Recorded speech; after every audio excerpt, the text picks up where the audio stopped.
সব থেকে বেশি নেশাতে যুক্ত হয়েছে মালদা মুর্শিদাবাদ ডিস্ট্রিক্টের ছেলেরা। মদ পাচার, আফিং পাচার, মদ পান করা, আফিং খাওয়া, হিরোইন খাওয়া, সব রকম নেশায় মালদা ডিস্ট্রিক্ট মুর্শিদাবাদে এই মুসলিমদের ছেলেরা যুক্ত আছে। আপনি আপনার এলাকায় খোঁজ করুন, আমি বলবো না। কেন? উলামাদের সঙ্গে আমাদের উঠা বসা আছে, ইমামদের সাথে আমাদের কথা হয়, শিক্ষিত মানুষদের সঙ্গে কথা হয়, তারা যেটা সমাজে অনুভব করে আমাদিকে জানায় যে হুজুর এই এলাকার মানুষরা এই পাপেতে লিপ্ত হচ্ছে। আজকে আপনার মনে মনে হবে যে হুজুর কি করে বাঁচবো, আপনি বাঁচতে পারবেন না। এই মুসলমান মনে মনে করছে না মসজিদ হবে, এই একটা মসজিদ নয়, সুজাপুরে আরো 100টা মসজিদ হয়ে যাবে, মুসল্লি বেড়ে যাবে। আপনারা মনে করছেন কিয়ামতের পূর্বে মুসল্লি কমে যাবে, ভুল কথা না, মুসল্লি বাড়বে। মুসান্নাব ইবনে আবু শাইবার 40 নম্বর হাদিস, আপনার চোখ দিয়ে পানি আসবে। মায়েরা, বোনেরা, ভাইয়েরা শুনে যান, এই হাদিসটা শোনার পরে আপনার চোখে পানি আসবে। রাসূল সাল্লাল্লাহু আলাইহি সাল্লাম বর্ণনা করলেন, হে আমার সাহাবীরা শোনো, কিয়ামতের পূর্বে মসজিদগুলো মুসল্লিতে ভরে যাবে। সাহাবীরা বললেন, ইয়া রাসূলুল্লাহ, তারা কেমন নামাজি থাকবে? নবী এর পরে বর্ণনা করলেন, তারা নামাজি তো থাকবে, মসজিদগুলো মুসল্লিতে ভরে যাবে। সুদখোর মুসল্লি হবে, তারা সুদ খাবে আর নামাজ পড়বে, আর বড় বড় অট্টালিকা বাড়ি বানাবে, আর বড় বড় শপিং মল বানাবে, ইমানদার কেউ থাকবে না। মুসান্নাব ইবনে আবু শাইবার হাদিস। চোখ দিয়ে পানি ফেলান। আমি কি সেই যুগে অতিক্রম করতে যাচ্ছি না? আজকে কষ্ট লাগে। সুজাপুরে বড় মাদ্রাসা আছে, আছে না নাই? মোসেমপুরে বড় মাদ্রাসা আছে, আমি জানি। মোসেমপুর মাদ্রাসায় আমার একজন বন্ধু শিক্ষক ছিলেন, এখন নেই। আলতাফিয়া মাদ্রাসা আছে, আরো বড় বড় মাদ্রাসা মালদায় আছে। একটা মৌজার একটা মসজিদ কমিটি বার করে দেন, যারা এই মাদ্রাসাগুলোয় গিয়ে বলেছে যে মসজিদের সেক্রেটারি হতে গেলে প্রথম শর্তটা কি আছে হুজুর একটু লিখে দেন। কোন মসজিদ কমিটি গেছে, গিয়ে বলেছে যে মসজিদ কমিটি হতে গেলে শর্তগুলো কি কি লাগবে। ওই জন্যে বহু লোকের কাছে আমি গাল খাই, কিন্তু ওতে আমার কোনো যায় আসে না, আমি হক বলে যাব। প্রথম শর্ত যেটা পাবেন, মসজিদের সেক্রেটারি হতে গেলে প্রথম শর্ত ইমামের অবর্তমানে ইমামতি করার যোগ্যতা থাকতে হবে। এটা প্রথম শর্ত। আজকে আমি আপনার মালদার কথা নয়, গোটা বাংলার কথা নয়, গোটা ভারতবর্ষের কথা বলছি।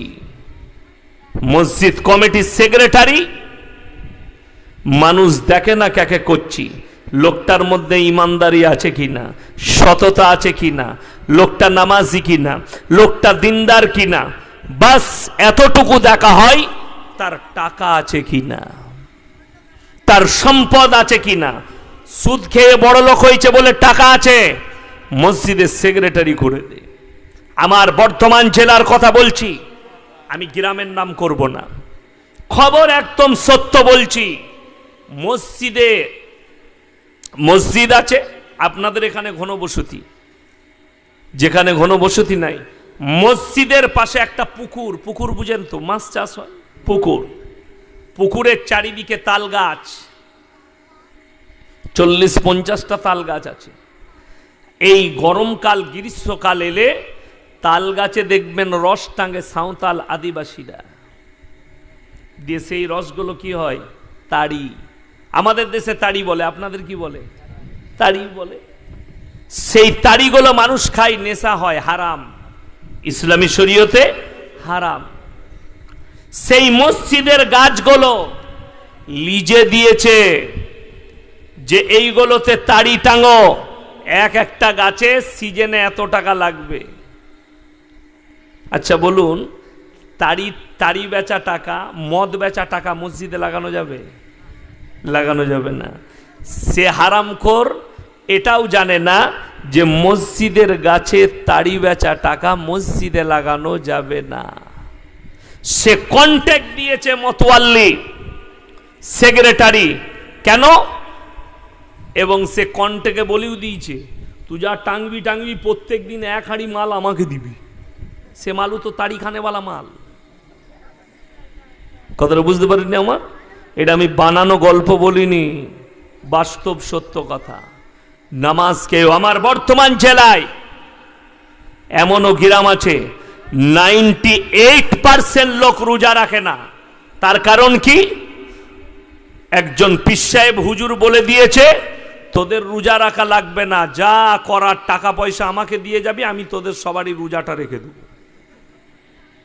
লোক আর রোজা রাখে? লোক আর নামাজ পড়বে? এরকম যদি লোক থাকে আপনাদের মনে মনে হবে, আমার আগে ইবাদুর ভাই বায়ান করলো, আমি বায়ান করছি, আপনাদের মনে মনে হবে লোকগুলো ভালো পেয়েছি, এই লোকটাই আমাদিকে জান্নাতে নিয়ে যাবে। আমার কি হবে তা ঠিক নেই, আর আমি আপনাদিকে জান্নাতে নিয়ে যাব। এই ধোকাটায় আমার মতো 100টা মৌলবি ধরা পড়বে কিয়ামতের দিনে, 100টা হুজুর ধরা পড়বে। সমাজকে ধোকা দিয়েছো, প্রতারণা করেছো, প্রবঞ্চনা করেছো, ধরা পড়বে। কোরআন খুলেন, বুঝতে পারবেন। সূরা বাকারা, ইন্নাল্লাযীনা ইয়াকতুমুনা মা আনজালাল্লাহু মিনাল কিতাব ওয়া ইয়াশতারুনা বিহি সামানান কালীলা উলাইকা মা ইয়াকুলুনা ফি বুতুনিহিম ইল্লান নার ওয়া লা ইউকাল্লিমুহুমুল্লাহু ইয়াওমাল কিয়ামাতি ওয়া লা ইউযাক্কিহিম ওয়া লাহুম আযাবুন আলীম। হে আমার নবী, পৃথিবীর মানুষকে বলে দাও, তোমাদের মধ্যে কিছু এমন আলেম থাকবে যারা নিজেদের পেট চালাবার জন্য আমার কোরআনের আয়াতকে লুকিয়ে দেবে, হককে লুকিয়ে দেবে। তারা নিজেদের পেটেতে আগুন ছাড়া আর কিছু ভরে না। আমি আল্লাহ কিয়ামতের দিনে এই মৌলবিদিকে কঠিন আযাবে মুবতালা করে দেব। তাদেরকে গ্রেফতারে নেওয়া হবে, কঠিন আযাবের মধ্যে তাদেরকে ফেলা হবে, কঠিন বিপদে ফেলা হবে।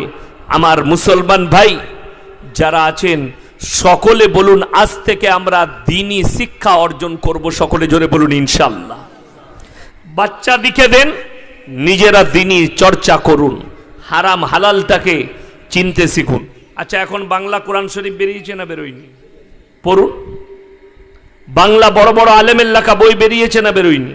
আপনি পড়ুন, ইসলামী চর্চা হবে। বিবিকে এনে দেন, বাড়িতে এনে দেন, সবর নিয়ে আসুন, ধৈর্য ধারণ করুন। মুসলমানদের মধ্যে এটা নেই। সবর, ধৈর্য ধারণ করার ক্ষমতা অন্য জাতি নিয়েছে। আপনার সুন্নতটা অন্য কেউ নিয়ে নিয়েছে। আপনার কাছে বিপদ আসবে, আপনি সবর করবেন না, তাহলে আপনি মুমিন কিসের? কোরআনে আছে ওয়ালানাবলুয়ান্নাকুম বিশাইইম মিনাল খাউফ ওয়াল জুই ওয়া নাকসিম মিনাল আমওয়াল ওয়াল আনফুসি ওয়াস সামারাত ওয়া বাশশিরিস সাবিরিন। হে আমার নবী, বলে দাও, আমি আল্লাহ আমার বান্দাকে, প্রিয়কে পরীক্ষা করার জন্য কখনো তাদের কাছে বিপদ পাঠাই, কখনো তাদের জানের ক্ষতি করি, কখনো মালের, কখনো তাদের ব্যবসার ক্ষতি করি, কখনো খেতি বাড়ির। আর আমি আল্লাহ খালি পরীক্ষা নেই। ওয়াবাশশিরিস সাবিরিন, আমার কোন বান্দা সবর করেছে, ধৈর্য ধারণ করেছে। যারা সবর করবে, ধৈর্য ধারণ করবে, আমি আল্লাহ রাব্বুল আলামিন তাদের পাশে থাকবো। জোরে সোরে বলুন সুবহানাল্লাহ। আপনি সবর করুন, বিপদ এলে সবর। ব্যবসা খারাপ চলছে, সবর করুন, আল্লাহ আমার ব্যবসাকে ভালো করে দাও। একটু বিপদ এসছে, সবর করুন। যারা মনে মনে ভাবছেন না এই চিঙ্গারি শুধুমাত্র দাঁড়িয়ে থাকবে ফিলিস্তিন, গাজার, ইসরায়েলের মধ্যে না, পৃথিবীর সব থেকে বড় মুফতি তাকি উসমানী পাকিস্তানের, তিনি বলেছেন ये चिंगारी, ये लड़ाई गाजा और फिलिस्तीन तक नहीं रहेगी बल्कि पूरे दुनिया को लपेट लेगी। यही तो कियामत की আলামত है। কিয়ামতের আলামতগুলো একটা একটা করে প্রকাশ পাচ্ছে। আর কিয়ামতের আলামত মানে শুনেলেন, মুসল্লি বেড়ে যাওয়া নয়, মুসল্লি বেড়ে যাওয়াটা খুশির বিষয় নয়। আজকের যুগে মুমিন খুঁজে পাওয়াটা মুশকিলের বিষয় হবে। নামাজ পড়লে মুমিন হওয়া যায় না, মাথা ঠুকলে মুমিন হওয়া যায় না। নামাজ পড়ে নিলে সে ইমানদার হয়ে যায় না। আপনাকে কত লিবেন নামাজও পড়ে জিনাও করে, নামাজও পড়ছে পাপেও লিপ্ত আছে, নামাজও পড়ছে তারা মানুষকে দেখানো।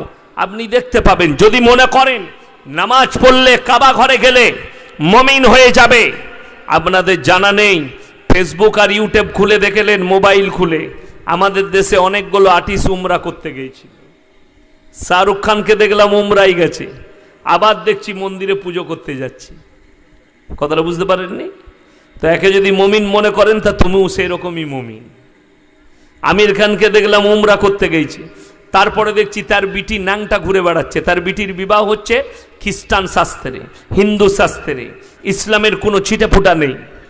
আমার মুসলমান ভাই, নামাজ পড়লে আর কাবা ঘরে গিয়ে তওয়াফ করলেই মুমিন হওয়া যায় না।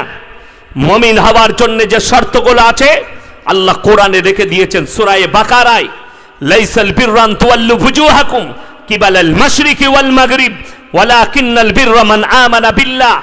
পূব কিংবা পশ্চিম দিকে মাথা ঠোকার নাম ঈমান নয়। প্রকৃত ঈমানের নাম হচ্ছে 1 নম্বর মান আমানা বিল্লাহ, আল্লাহর উপরে দৃঢ় বিশ্বাস আনা। সবাই আনবো, জোরে বলুন ইনশাআল্লাহ। আর আল্লাহর উপরে যার বিশ্বাস থাকবে সে আল্লাহ ব্যতীত অপরের কাছে নিজের পার্সোনাল প্রপার্টি আর কোথাও নামাবে না।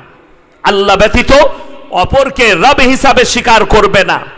যারা একমাত্র আল্লাহর বিশ্বাসী হবে, ওই জন্য আল্লাহ মুমিনদের জন্য আখলাক বললেন, তাদের বিশ্বাস হবে 1 নম্বর মান আমানা বিল্লাহ, আল্লাহর উপরে, ওয়াল ইয়াউমিল আখির, আমার পরকালের প্রতি, ওয়াল মালাইকাতি, আমার আসমানি কিতাবের প্রতি, ওয়ান নবিয়্যিন, আর আমার নবী পয়গম্বর যত পাঠিয়েছি তত নবী পয়গম্বরের প্রতি, ওয়াল কিতাবি, আমার আসমানি কিতাবের প্রতি, ওয়ান নবিয়্যিন, আর যত নবী পয়গম্বর আমি দুনিয়াতে পাঠিয়েছি সকলের উপরে বিশ্বাস আনা যে এরা আল্লাহর পয়গম্বর।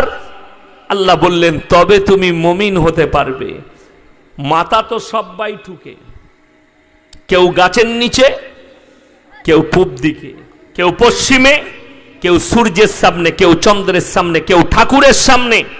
যে যেখানে পারে মাথা ঠুকে। ওই জন্য শর্ত রাখা হয়েছে, বিশ্বের মুসলমান আপনার কাছ থেকে শিক্ষার কলমটা কেড়ে নেওয়া হয়েছে। কোরআনে আছে আল্লামা বিল কলম, আমি কলমের সাহায্যে শিক্ষা দিলাম। হে নবী, তুমি তোমার উম্মতকে বলে দাও তারা যেন শিক্ষা অর্জন করে।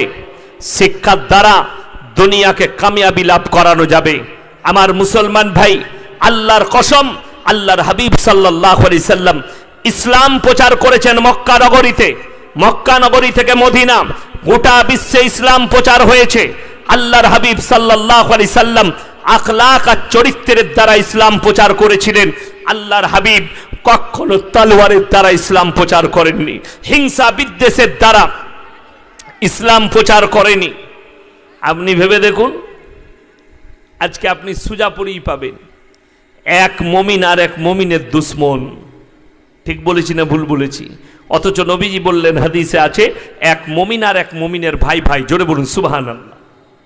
অথচ এক মুমিন আর এক মুমিনের বর্তমানে দুশ্মন, এক মুসলমান আর এক মুসলমানের দুশ্মন। স্বামী স্ত্রীতে মিল নেই, বাপ বেটায় মিল নেই, আপনার ভাইয়ে ভাইয়ে মিল নেই, শাশুড়ি বউয়ে মিল নেই। কিয়ামতের আলামতগুলো আস্তে আস্তে প্রকাশ পাচ্ছে। আল্লাহর হাবিব সাল্লাল্লাহু আলাইহি সাল্লাম কিয়ামতের আলামত বলতে গিয়ে এত ভয়ানক আলামত বলেছেন যে আলামতগুলো আজকে বর্তমানে আমরা উলামায়ে দ্বীনরা অনুভব করছি যে আলামতগুলো আস্তে আস্তে প্রকাশ পেয়ে যাচ্ছে। আমার নবী 1400 বছর আগে বলে গেলেন যে এমন একটা দিন আসবে, শুনে নাও, সমাজের বুকে হারাম আওলাদে ভরে যাবে, মানুষ তাদেরকে হালাল বলে প্রশ্রয় দিবে। যদি বলেন কেমন করে, তার অনেকগুলো ব্যাখ্যা বিশ্লেষণ আছে। তার একটা ব্যাখ্যা, নবীজি সাল্লাল্লাহু আলাইহি সাল্লাম বললেন, হে আমার সাহাবীরা শোনো, এমন একটা যুগ এসে দাঁড়াবে পৃথিবীতে যে যুগে মালিক পয়দা হবে বাঁদির পেটে, কাজের মেয়ের পেটে মালিক পয়দা হতে শুরু হবে। যখন মানুষের কাছে অগাধ সম্পদ আসবে, টাকা আসবে, মানুষ তখন নিজের বিবিদিকে স্মার্ট রাখার জন্যে বিবিকে সুন্দর রাখার জন্যে বিবির পেটে বাচ্চা নিবে না, একটা পেট ভাড়া করে বাচ্চা নিবে। যারা শিক্ষিত লোক আছেন, যারা রাজনীতির সাথে জুড়ে আছেন, যারা সমাজের সঙ্গে সমাজ সেবায় জুড়ে আছেন, তারা পেপার পড়েন, যারা মোবাইল ঘাঁটে, যারা সমাজের সাথে মিছে, তারা জানে আমাদের দেশের পার্লামেন্টে পাস হয়ে গেছে কোন কোন মেয়েরা পেট ভাড়া নিতে পারবে, কোন কোন নারীরা পেট ভাড়া দিতে পারবে। এটা কিয়ামতের আলামতের মধ্যে একটা আলামত, যে অন্য নারীর পেটে তোমার মালিক পয়দা হবে, তোমার বাচ্চা পয়দা হবে। আল্লাহর কসম, কিয়ামত পর্যন্ত এই বাচ্চাগুলো হবে হারাম আওলাদ। এটাকে শরীয়ত কখনো ইসলাম স্বীকৃতি দিবে না। আরো একটু আগে চলুন। বর্তমানে বেঈমান কাফেররা, ইহুদিরা এমন একটা পরব আপনার সামনে এনে রেখে দিয়েছে, নাম হচ্ছে, নাম পাল্টি দিয়েছে, কিন্তু মুসলমানরা করছে জিনা করার পাপ। আজকে বড় কষ্ট লাগে। কাল